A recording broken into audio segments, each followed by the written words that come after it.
Good afternoon. I'm Natalie Jacobson. Welcome to News Center 5's Midday Edition. As you can see, we have crews and personnel blanketing the Commonwealth as this blizzard of 96 continues to create problems for us. Heavy snow has dumped a foot of the white stuff all over Massachusetts. Some areas the snowfall may approach 2 feet.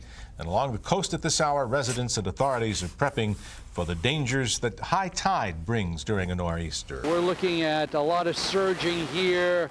The Miss Lizzie, we've been standing beside for a while, up and down on the surges coming in through the breakwater and inside the harbor. It's been a little hectic. There's a longliner on the other side. I think if I were that guy, I might be taking some antacid right now.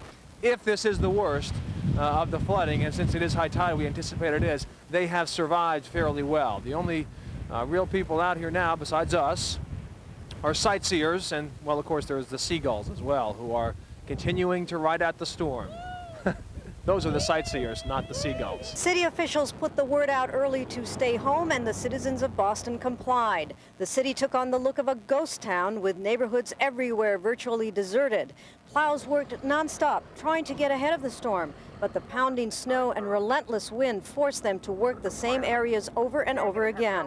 Despite the bitter cold and the hassle of it all, it was tough to find anyone complaining. This is fine, except I'm supposed to be making reasonable efforts to get to work. I hope that's how you'll picture this. It's all right.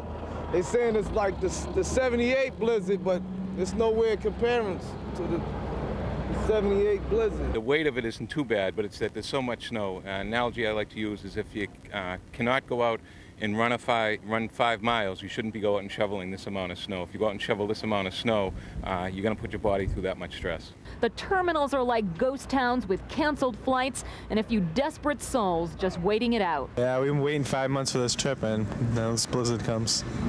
It's unbelievable. Really whipped up the precipitation. The snow seems to have dropped off a bit, but man, is it blowing. It's blowing harder now, I think, than it has throughout the storm so far, and that's saying something from here. With Janet Wu now, who reports live from the Massachusetts Emergency Management Agency.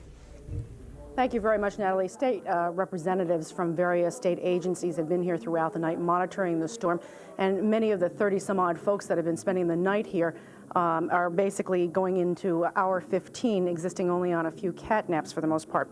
It's only noontime. We're talking about maybe 8 more hours of snow that may accumulate, especially along the coast at the end of this storm situation. So several more inches in many locations. It's really quite far from over as far as the total accumulation is concerned. All right, meteorologist David Brown is up on the roof here of our studios in Needham overlooking scenic Route 128. David? And it's never looked more scenic, Chet. We are seeing barely a car go by. Occasionally you see one whiz on by. What I've noticed this time is the fact that the snow has picked up along with the winds, times very gusty, 25 to probably near 30 miles an hour. The only people seem to be out and about are the letter carriers. Mail is being delivered in the greater Boston area, which is not the case in New York and Washington. So congratulations to the local post offices. Chet and Natalie?